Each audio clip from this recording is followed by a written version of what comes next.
A very warm welcome. You are watching 3T TV, Thika's #1 online news channel, where as always, we are telling the Thika story as it is. My name is Juliet Modoni, and today I'm bringing you the business segment, and we are coming to you on location from Edgewood Country Place. Edgewood Country Place is located on Maboromoko Road, that is off Gatanga Road. It is a nice location where you can host guests for a graduation party, a wedding reception, and better yet, on Sunday you can come with the family for a family fun day. So let's dive right into it, and we hope that by the end of this segment, if you haven't subscribed, we will give you a good reason to. Hello, how are you? Fine, thank you, Modoni. Thank you so much for making time to come and have this conversation with us. It's my pleasure. I'd like you to introduce yourself and let us know who you are and what you do. Okay, thank you. My name is Wambui Kabita. I'm a trained lawyer.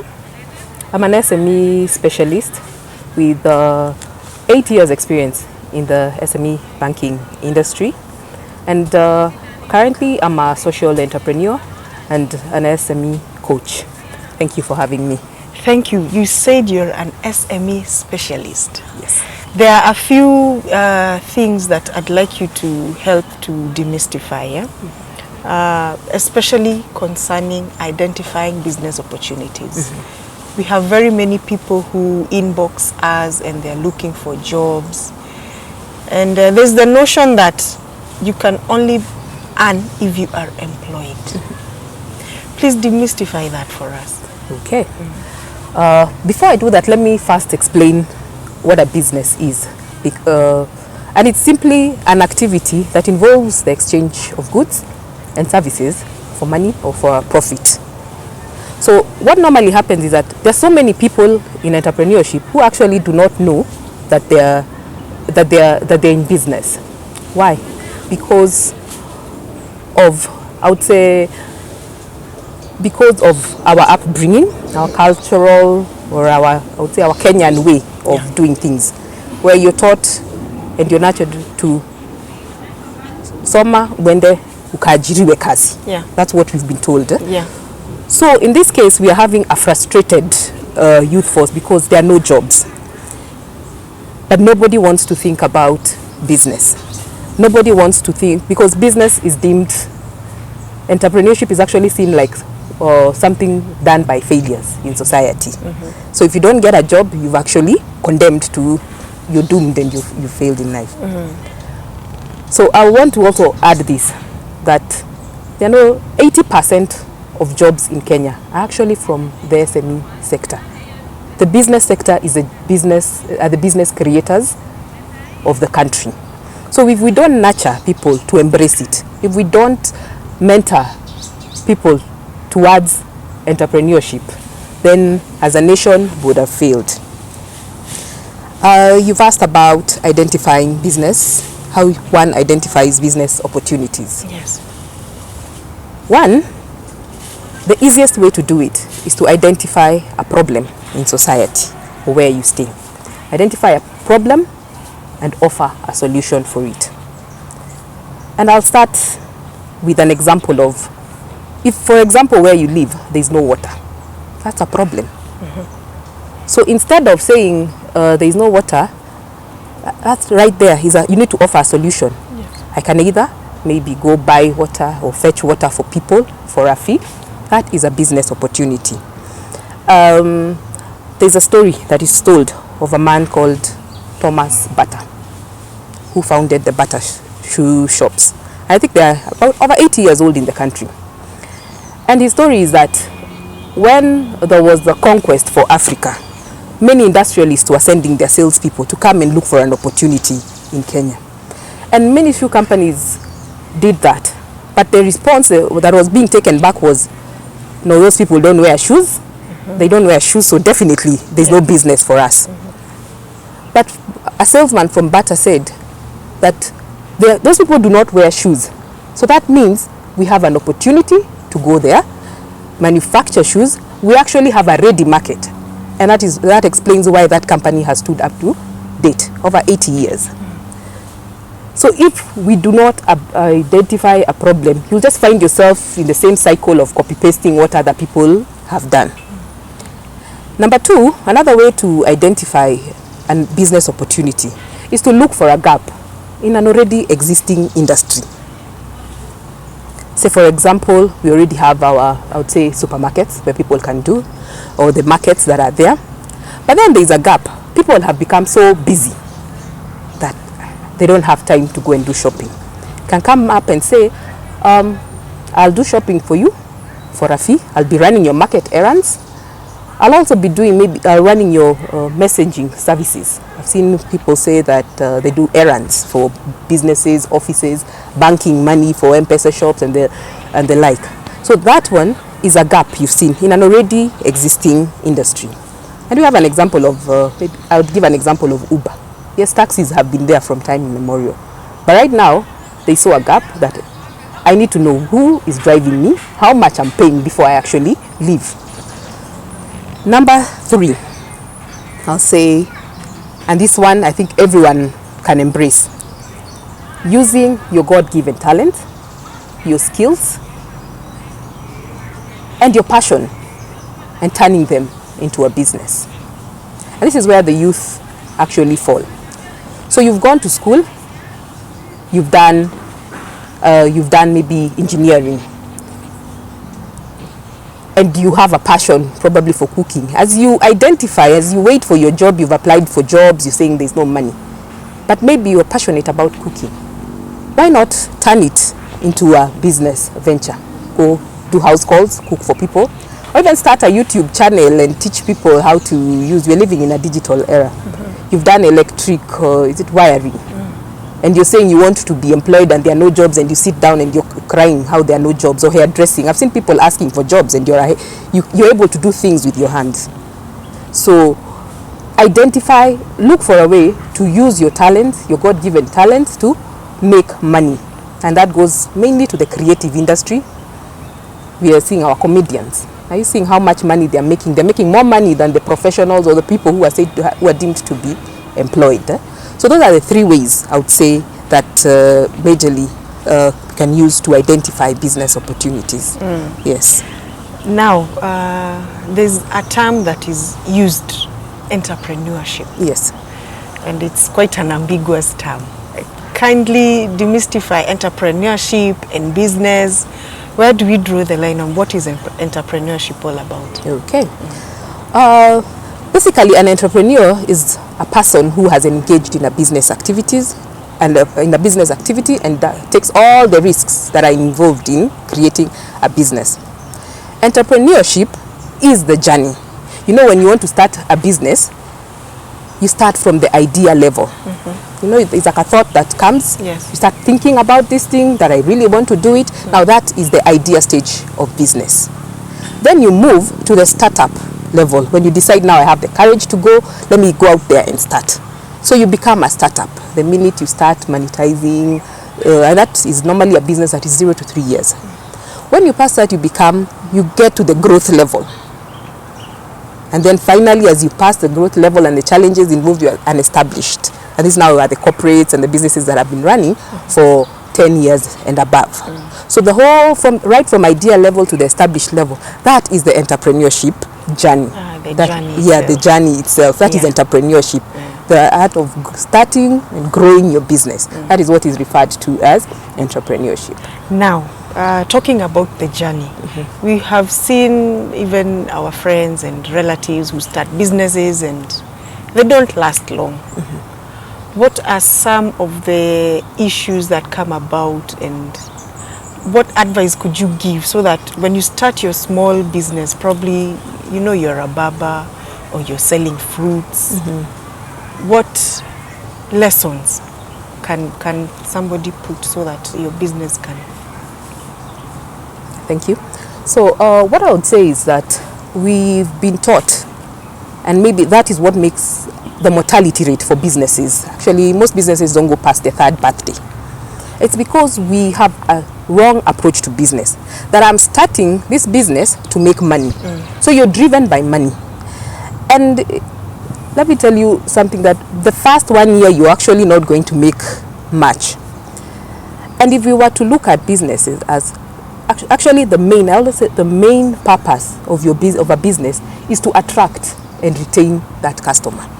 If you can't attract the right customers, if you can't be able to keep that customer, then there is no money, because the customer is a person who gives you money. And that applies to whether you're hawking a handkerchief or running a consultancy or a legal firm, or all of us. There's one constant factor that brings in that money, and that is customer. So our entrepreneurship has to be customer centric. Focus on your customers, know how to treat them, know what your customers want, not what you want. Not what you want. Know what does a customer need and what does a customer want. Then if you're able to give them that and grow past that, then the money follows.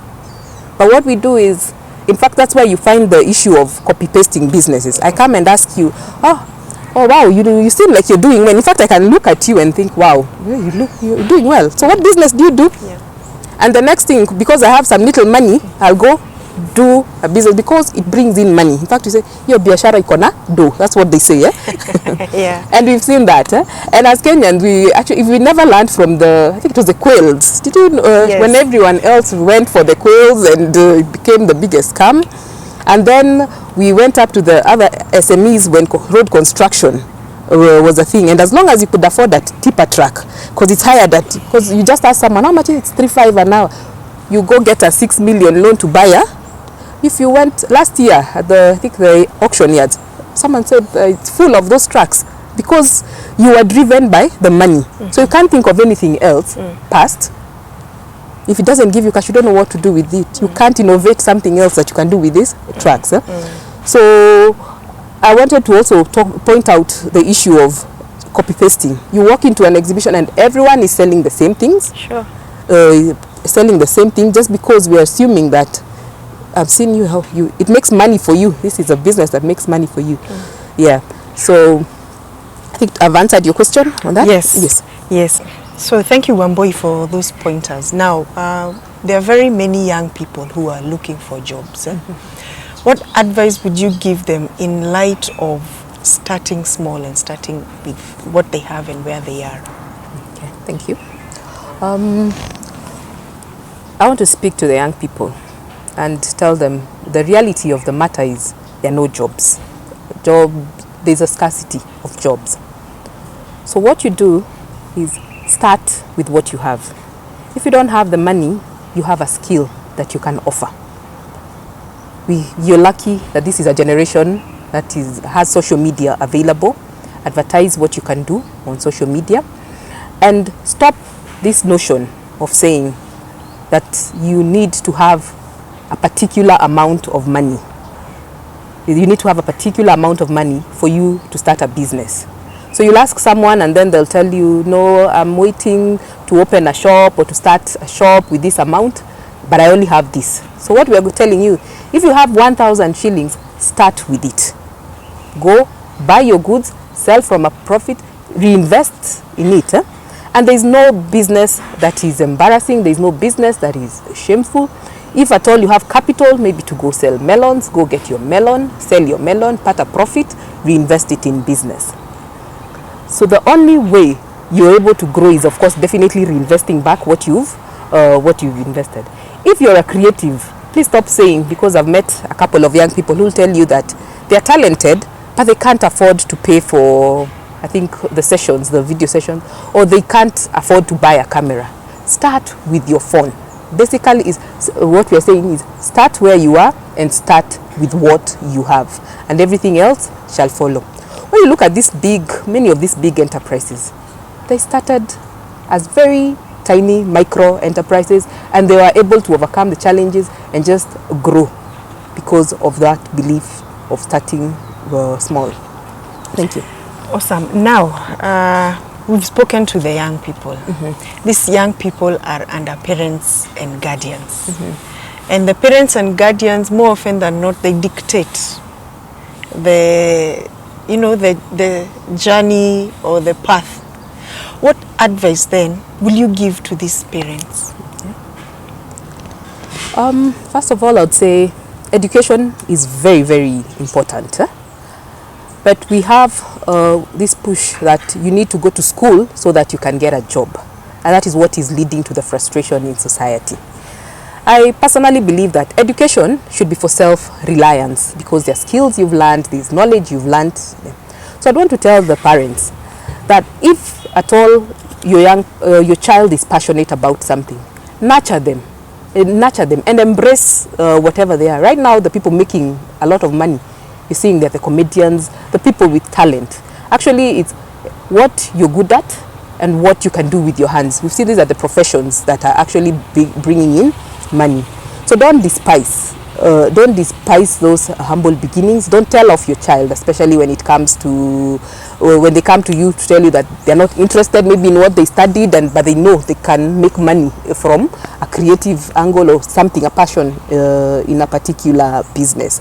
So let's encourage our children, get them mentors, and know at the end of the day, your child's well-being is what matters most. Thank you. Now, talking about education for self-reliance, you're a banker by profession. Yes. And you're a lawyer. Take us through your journey, if you may, please, and up until now. I think you left your banking profession. For how long were you there? Why? What is this that pushed you? And how did your parents take it? All right. Okay. When I graduated from the law school, I think by then I was very desperate for a job. So I got into banking, like any other young person. Hey, I want to get a job. But when I got where I was posted, I was actually posted in the industrial area of Kenya. And I got to interact with many SMEs in that particular area.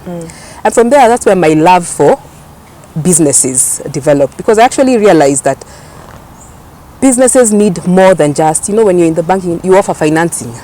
But businesses need more than just the financing in order to grow. And that there are also so many businesses that look healthy on the surface, and in reality they are going bust because of weak business structures. We don't invest in business structures which are financial management, maybe customer retention, customer relationships. So there's so many other structures, and right now we are seeing businesses that have actually been rendered obsolete by the digital emergence. Sure. So that's when I grew a passion for mentoring and nurturing entrepreneurs, because we would start with, because while you're in industrial area, there's also the Mokoro Kwajenga slums. Yes. Those were still our customers, and I would see how they'd start small, and many of them are now that's about, I think I got into the bank, that's 2007. Those are many years when we started. And when you look at most people with the factories, they started as small micro vendors. And the passion, so I left to do business consulting. So for how long had you been in banking? 8 years. 8 years? 8 years. And you just decided? I decided I need to offer more than that. I can offer my services to others. But now again, for me, I did not have mentors. So you see now, that's why we need to mentor these young people. So you live with what you have in your head. But you come out and you realize, they say, kwa ground vitu ni tofauti. Sure. So acquiring that customer, making that customer's pay, and you make so many mistakes. You get into maybe businesses and people don't pay you. You get, entrepreneurship is just a cycle of ups and downs. Allow me to take you back. When you decided that 8 years now you're done, how did your family take it? Because we've spoken to parents. Yes. How did your family take it? Not very kind, actually. People who thought there was something wrong with me. How do you live a career? Yeah, how do you live such a career? If people will even think you're depressed, there's something wrong with you. You call sour, Yeah.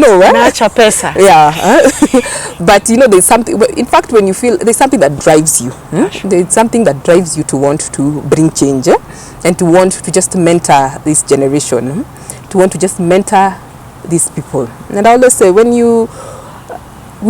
were not lucky to get people who are ready to mentor and to show us the way, but we can give back to society by just holding a hand of this young person who's starting in businesses, so that they can avoid the same mistakes we did. So that they can avoid the same mistakes we did. Yeah, we have to change the narrative. We have to completely. It cannot be business as usual anymore. Yeah, definitely it cannot. That's why we're having a lot of frustration. Yeah, that's why we're having a lot of frustration.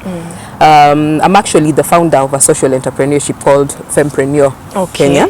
Fempreneur is a I call it a movement of women in business. Okay. So, and it came about when I think we went through, business has so many cycles. And when you talk to your fellow women entrepreneurs, you felt like we needed a safe space.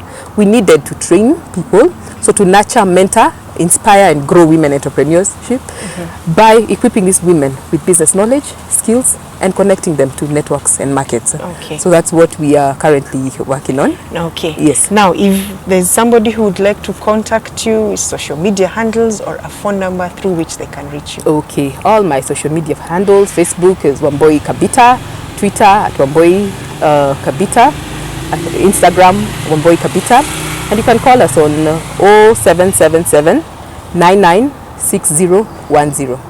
Thank you. Now, there's a lot that we can talk about. So we are going to have more and more conversations about businesses and advising SMEs.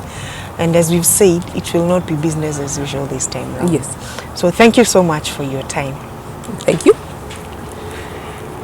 Ladies and gentlemen, that was Wambui, who is passionate about entrepreneurship, and you have been watching 3T TV. We hope that you have learned a thing or two. We promise you that we are going to have Wambui back, who is going to talk to us about many more things, and we keep advising you. I have been your host, Juliet Modhoni. We are coming to you from Edgewood Country Place. Until next time, stay safe.